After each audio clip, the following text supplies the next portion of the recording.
அதிமுக வந்து நீங்க பாஜகவோட ஒரு பேச்சுவார்த்தை பண்றதா சொல்லியிருக்காங்க எலெக்ஷனுக்கான இதெல்லாம். அதை எப்படி நீங்க பாக்குறீங்க? சரி, அதாவது இப்போ வர்ற தேர்தல் வந்து சட்டமன்ற தேர்தல். அதற்காக உள்ள கட்சிகள் அனைவருமே ஒவ்வொரு கட்சியோடைய கூட்டணி பேச்சுவார்த்தை பேசுவாங்க. இது யதார்த்தமாக நடக்கிற சூழ்நிலை தான். இதில் தனியாக சொல்கிறதுக்கு ஒன்றும் இல்லை.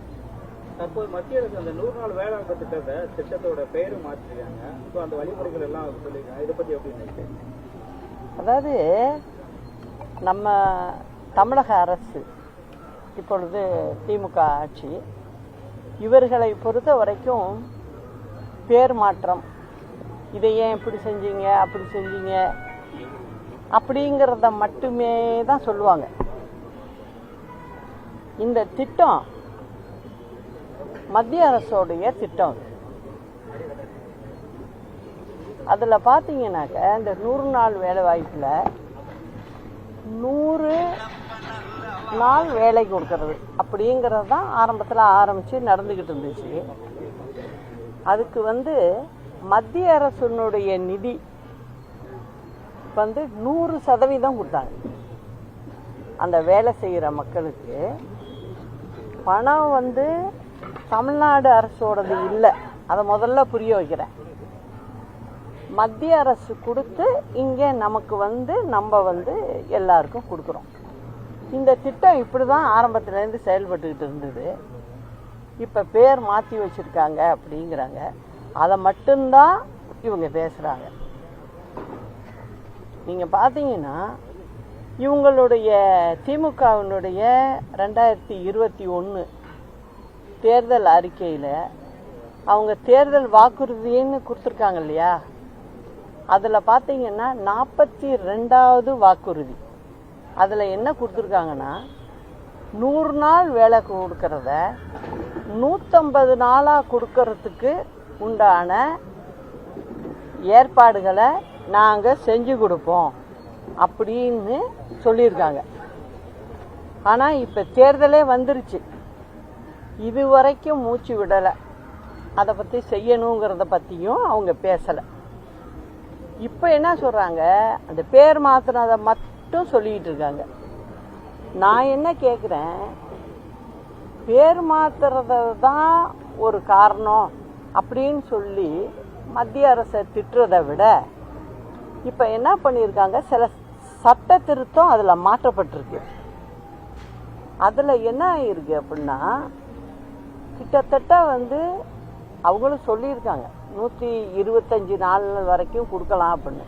ஆனால் உண்மை அதில் நல்லா ஆலோசித்து நல்லா திங்க் பண்ணி அதை பார்த்ததில் என்ன சொல்கிறாங்க அப்படின்னா,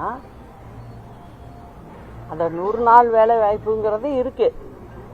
ஆனால் முதல்ல 100 நாள் வேலை செய்கிறவங்களுக்கு மொத்தமாக பார்த்தீங்கன்னா பணம் வந்து மத்திய அரசு கொடுத்துச்சு. இன்னொன்றும் முன்ன இருந்த சட்டத்திலே இருந்தது. என்ன இருந்தது அப்படின்னா, மனிதர்கள் வேலை செய்யறதுக்கு உண்டான ஊதியம் அது வந்து கொடுத்துடணும். இப்போ ஒரு கடைமடை பகுதிகளில் எல்லாம் வந்து வாய்க்கால் வெட்டுறது இதெல்லாம் இருக்குது. இதை வெட்டும்போது அதில் பெண்கள் வேலை செய்வாங்க, அவங்களுக்கு ஊதியம் கொடுக்கணும். அதே சமயம் அந்த இடத்துல ஒரு சின்ன செக் டேம் இருக்குது, ஒரு சட்ரஸ் இருக்குது. இந்த மாதிரி இருந்தால் அதில் வந்து கட்டட வேலை சேருது. அந்த கட்டட வேலைகளுக்கு இப்போ மேசன் வேலை செய்கிறாரு, ஒரு கொத்தனார் வேலை செய்கிறாரு, இவங்க கூட 2 சித்தாள் அவருக்கு வேலை செய்கிறாரு அப்படின்னா அவங்க சம்பளத்தை இதில் கொடுக்கலாம். ஆனால் அதுக்கு வாங்குகிற பொருள் இருக்கு இல்லையா, கல் சிமெண்ட்டு இதெல்லாம் வாங்குறாங்க இல்லையா, சில இடத்துல இரும்புகள், பெரிய சட்டத்தில் இரும்புகளும் உபயோகிக்கப்படுத்த வேண்டி இருக்கும். அதுக்கு உண்டான செலவுன்னு தனியாக இருக்கு இல்லையா, அதில் வந்து 60% மத்திய அரசு கொடுக்கும், 40% நம்ம ஸ்டேட்டு தமிழ்நாடு அரசு கொடுக்கணும். இது ஆரம்பத்துலேருந்தே இருக்கு, இது இப்போ புதுசு இல்லை. இந்த திட்டம் ஆரம்பிச்சது காங்கிரஸ் கவர்மெண்ட் மத்தியில் இருக்கும்போது. அப்ப இதே திமுக கூட்டணியில இருக்கு. அப்படிதான் இந்த திட்டம் ஆரம்பிச்சது. இப்ப அங்க மத்தியில் ஆட்சி மாற்றம் ஏற்பட்டு வேற கட்சி வந்திருக்கு. இப்பயும் அந்த ரூல்லாம் அப்படியே தான் இருக்கு. ஆனா ஒண்ணு என்ன சொல்றாங்க அதுலன்னா, 12 கோடி மனித உழைப்பு வேலை செய்யறத நாளுக்கு குறிக்கிறாங்க. 12 கோடி நாள் உழைப்புக்கு ஊதியம் கொடுக்குறோம் அப்படின்னு சொன்னா கொஞ்சம் குறையும். அதை கொஞ்சம் மறுபரிசீலனை மத்திய அரசு பண்ணணும். அதை நானும் கேட்டுக்கிறேன். இந்த மாதிரி உருப்படியா சொல்லி எடுத்து சொல்லி பேசணும். திமுகவில் அந்த அளவுக்கு அறிவார்ந்து யோசிக்க ஆள் இருக்கிற மாதிரி எனக்கு தெரியல. ஏன்னா இதுலயே நான் கிட்டத்தட்ட ஃபுல்லாக பார்த்துருக்கேன். அதனால இதுதான் நடக்குது. என்ன சொல்றாங்க, வேலையை குறைச்சிட்டாங்க, பணத்தை குறைச்சிட்டாங்க அப்படிங்கிறாங்க. நீங்களாம் எதுக்கு இருக்கீங்க?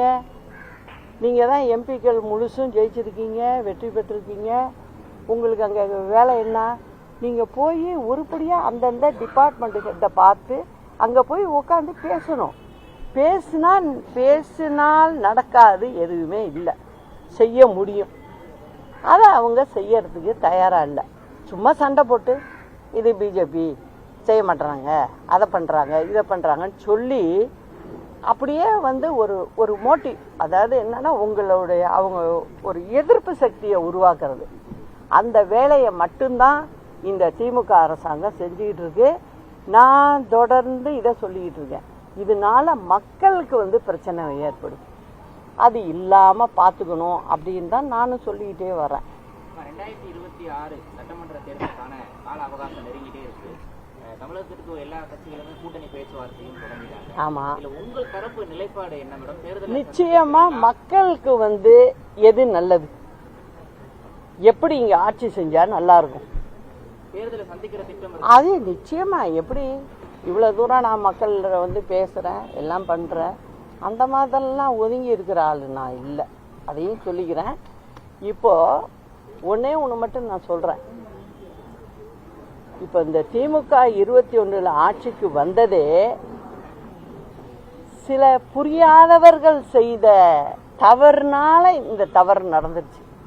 இனிமே அந்த தவறு நடக்காத பார்த்துக்குவேன். நிச்சயமா மக்களுக்கு நல்லது நடக்கிற ஆட்சியா, குறிப்பா சொல்றேன், அம்மாவுடைய ஆட்சி நிச்சயம் நல்லது. வேற என்னமா பணி நிரந்தரம் முதலான பல்வேறு கோரிக்கைகளை வலியுறுத்தி செவிலியர்களும் சரி, தூய்மை பணியாளர்களும் சரி தொடர்ந்து போராட்டத்துல ஈடுபட்டு வராங்க. தங்களுடைய வாழ்வாதாரமே முற்றிலுமா பாதிக்கப்பட்டிருக்கு அப்படின்னு சொல்லிட்டு ராப்பகலா போராட்டம் நடத்திட்டு வராங்க. ஆனா திமுக அரசு கண்டுக்கிற மாதிரி தெரியல. உங்களுடைய கருத்து என்னவா? அதையும் நான் தெளிவுபடுத்த விரும்புறேன். அதாவது பாத்தீங்கன்னா 2005 அந்த வருஷத்துல தான் இந்த திட்டம் ஒன்று மத்திய அரசு கொடுக்குது. என்ன திட்டம்?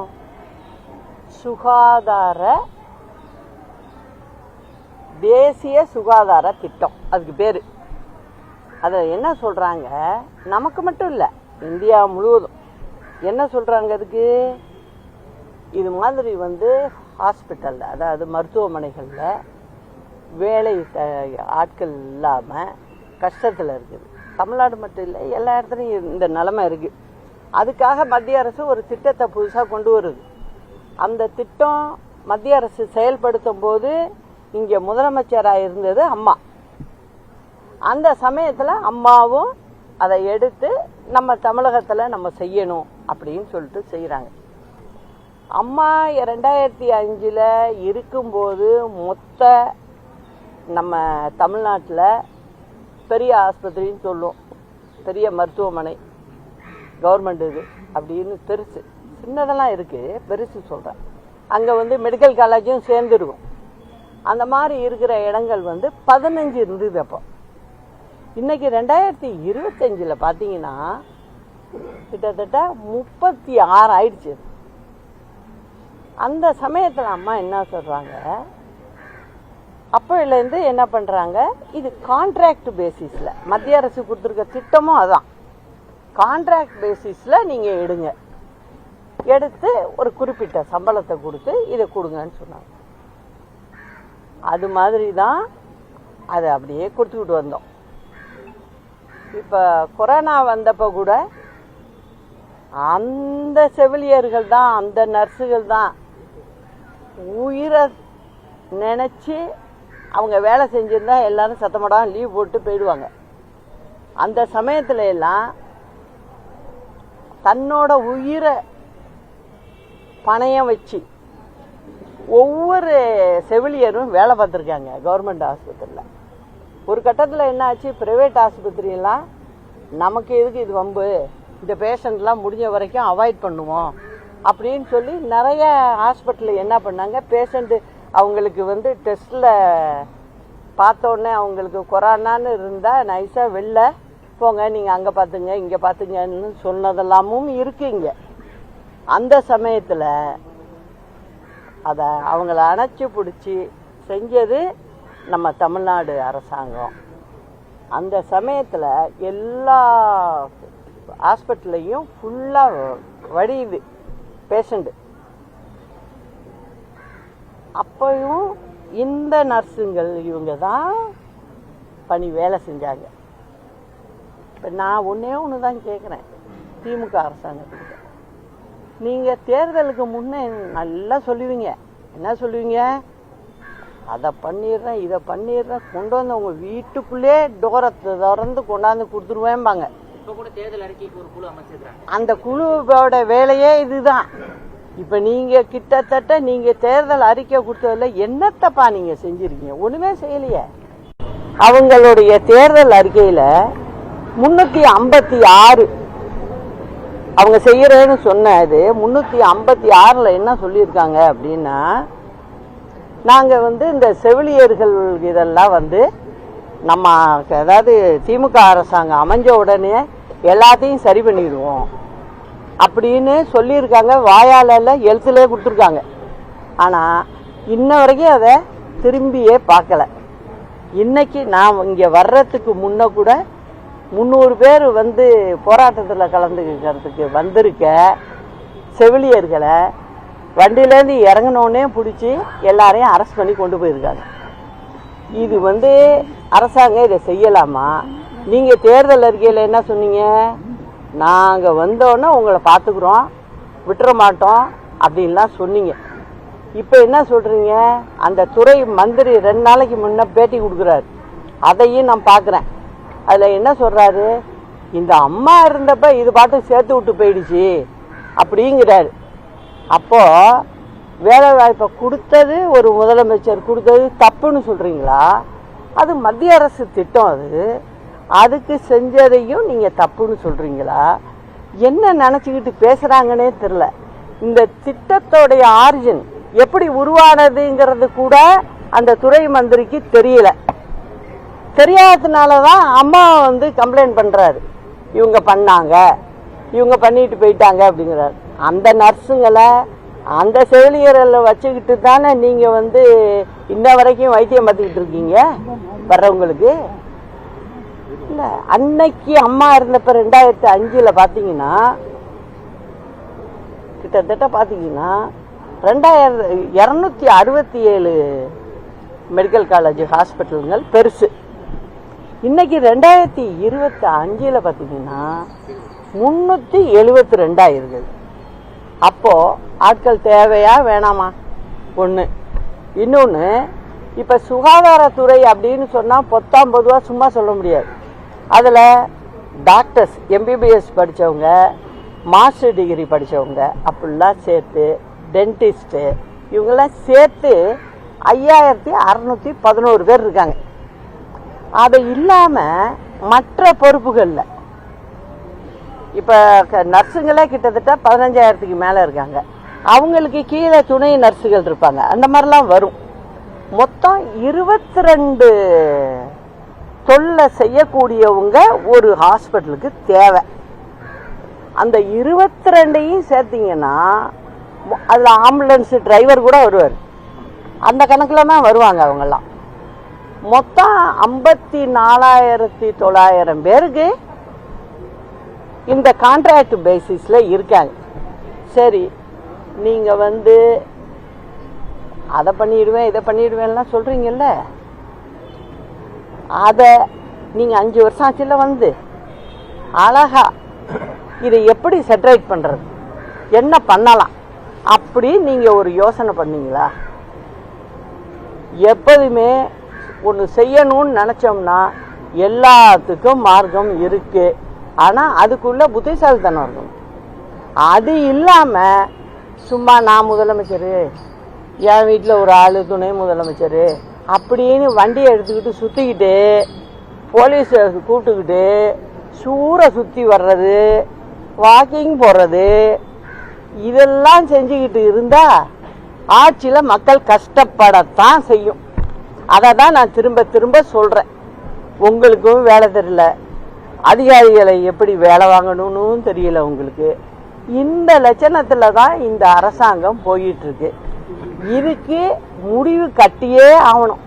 முடிவு கட்டினாதான் தமிழ்நாடு மக்கள் கொஞ்சம் எந்திரிச்சு மூச்சு விட முடியும். அந்த அளவுக்கு இந்த அரசாங்கம் ரொம்ப கேவலமா அரசாங்கத்தை நடத்தி.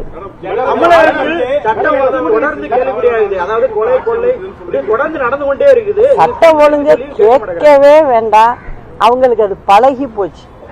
சில பேரு நீங்க ஒரு 4 ட்ரிப்பு சொன்னாங்கன்னா இவங்க இப்படித்தான் சொல்லுவாங்கன்ட்டு அந்த கணக்குல இருக்காங்க. அவங்க கிட்டத்தட்ட இந்த மாதம் வரைக்கும் பாத்தீங்கன்னா 7,000 கொலைகள் நடந்திருக்கு. எல்லா கொலையும் பட்டப்பகல்ல ஓட விட்டு விரட்டி அடிக்கிறது, கொலை பண்றது, இந்த மாதிரி 7,000 கொலைகள் நடந்திருக்கு. முதலமைச்சர் மூச்சு பேச்சு இல்லை, அதை பத்தி எதுவும் சொல்லலை. ஆனா என்ன பண்றீங்க, உங்களை எழுத்து யாரும் பேசக்கூடாது. உங்களை எழுத்து எந்த மீடியா பேசினாலும் மீடியாவுக்கு எந்தெந்த வகையில தொந்தரவு கொடுக்க முடியுமோ அதை அனைத்தையும் கொடுப்பாங்க. அதே போல இப்ப இந்த வாட்ஸ்அப் சேனல் வந்திருக்கு, அதுல அவங்களுக்கு ஒத்து வர்ற மாதிரி இருக்கிறது மட்டும் என்ன வேணாலும் அங்க உட்காந்துட்டு பேசலாம், யாரை வேணாலும் திட்டலாம், என்ன வேணாலும் பேசலாம். அவங்க சுதந்திர பறவை எல்லாரும் இருக்காங்க. ஆனா 1-2 வாட்ஸ்அப் சேனல்காரவங்க எதிர்த்து பேசுறாங்கன்னு வச்சுங்க, உடனே என்ன ஆகும், உடனே வீட்டுக்கு போறது. இப்ப சமீபத்திலேயே நடந்திருக்கு, வீட்டுக்கு போறது ஏதோ ஒரு பெரிய பஞ்சமா பாதகம் செஞ்சவங்களை பிடிக்கிற மாதிரி போய் போலீஸுக்கு வேட்டைக்கு போற மாதிரி போய் நீ வீட்டுக்குள்ள இதில் ஆபீஸ்ல பூந்து ஆளை தூக்கி கொண்டு போறீங்க. சரி, அந்த வேலையை யார் செய்யணும்? காவல்துறை செய்யணும். ஆனா என்ன பண்றீங்க நீங்க, தீயணைப்பு துறையும் அனுப்புறீங்கப்பா. நீங்க இது மாதிரி தீயணைப்பு துறையெல்லாம் இதுக்கு உபயோகிக்கவே கூடாது. தீயணைப்பு துறைங்கிறது எங்கேயாவது அசம்பாவிதம் நடந்திருக்கு, பெரிய அளவுல பத்திக்கிட்டு எரியுது, அங்க போகணும். அந்த மாதிரி இடத்துக்கெல்லாம் இந்த தீயணைப்பு துறை போக மாட்டேங்குது. அவன் 10 ட்ரிப்பு ஃபோன் பண்ணணும், 20 ட்ரிப்பு ஃபோன் பண்ணணும், பண்ணாதான் அப்பதான் ஆடி அசைஞ்சு மெதுவா போகுது. ஆனா இப்ப சமீபத்துல அரெஸ்ட் பண்ண போற யூடியூப் சேனல்காரருக்கு என்ன ஆகுது, தீயணைப்பு துறையும் போகுது. அப்போ அரசாங்கம் எந்த அளவுக்கு இருக்குங்கிறத பொதுமக்களும் புரிஞ்சுக்கணும், எல்லாரும் புரிஞ்சுக்கணும், மற்ற மீடியாக்காரவங்களும் புரிஞ்சுக்கணும். இது எதுக்காக நான் சொல்றேன்னா, யாருக்கும் எல்லாருமே ஒத்து ஊதிக்கிட்டு இருக்க முடியாது. மக்களுக்காக சேனல் நடத்துறவங்க ஓப்பனா சொல்லி தான் ஆகணும். இப்ப நான் சொல்றேன்ல, என்ன பண்ண முடியும்? ஒன்றும் பண்ண முடியாது. நான் பயப்படுற ஆளுங்க கிடையாது, அது வேற. ஆனா உள்ளத சொல்லி ஆகணும். மக்கள் தமிழ்நாட்டு மக்கள் நல்ல புத்திசாலிங்க. நான் திரும்ப திரும்ப சொல்றேன், நல்ல புத்திசாலிங்க. அவங்கள ஏமாத்த எல்லாம் முடியாது. இந்த 5 வருஷம் நீங்க ஏமாத்திட்டீங்க, இனிமே ஏமாத்த முடியாதுங்கிறதையும் நான் இன்னைக்கு சொல்லிக்கிறேன். மேடம், இன்னைக்கு ஓபிஎஸ் அவர் வந்து ஆலோசனை கூட்டம் போட்டிருக்காரு. மற்ற கட்சிகள் எல்லாமே ஆலோசனை கூட்டம் போட்டாங்க. தேர்தலில் ஒதுக்கி இருக்க மாட்டேன்னு சொல்லியிருந்தீங்க. உங்களுடைய ஆலோசனை கூட்டம் எப்போ நடைபெறும்? தம்பி, டெய்லி நடக்குதுப்பா. தேர்தல் தொடர்பாக நான் அதை தான் சொல்றேன், தேர்தல் தொடர்பாக தான் சொல்றேன் நான். அதனால வந்து நாங்க வந்து மீடியா கொண்டாந்து வச்சுக்கிட்டு இதை வச்சுக்கிட்டு பேசிக்கிட்டு இருக்க மாட்டேன். அதுக்கு உண்டான ஆயத்த பணிகள் எல்லாமே சரியா போயிடுச்சு. அரசு ஊழியர்களோட போராட்டம் அறிவிச்சிருக்காங்க வர ஜனவரி 6ஆம் தேதி. ஏங்க, நான் ஒன்னே ஒண்ணு சொல்றேன், இவங்க தான் நான் சொல்றேன் எல்லாத்துக்கும் ஒண்ணு. இப்ப இந்த செவிலியர் இதுவும் பாருங்க, 356 அவங்க தேர்தல் வாக்குறுதி எடுத்து பாத்தீங்கன்னா தெரியும். இப்ப என்ன ஆகுது, நீ புடிச்சு உள்ளார போட்டுக்கிட்டு இருக்கீங்க, ஒரு முடிவுக்கு வர மாட்டேங்கிறீங்க, ஒரு ஆலோசனை பண்ண மாட்டேங்கிறீங்க, நல்ல ஆலோசனை பண்ண மாட்டேங்கிறீங்க, நல்ல விஷயத்த கேட்க மாட்டேங்கிறீங்க, நல்ல அதிகாரிகளை தூக்கி கொண்டு போய் அங்க இங்கன்னு போட்டுருவீங்க. ஏன் அப்படின்னா, அம்மா வந்து நல்ல அதிகாரிகள் யாரா இருந்தாலும் உபயோகப்படுத்துவாங்க அவங்க. ஆனால் இந்த அரசாங்கம் அப்படி என்ன சொல்லுது, ஆஹா அவங்க ஜெயலலிதா ஆளு, அதனால அவங்களுக்கு பதவி கொடுக்க கூடாது அப்படின்னு நல்ல அதிகாரிகள்லாம் இந்த அரசாங்கம் உபயோகிக்கவே இல்லை. அதனாலதான் இந்த சிக்கல், இன்னைக்கு நடக்கிற நிகழ்வுகள்லாம் அதுதான்.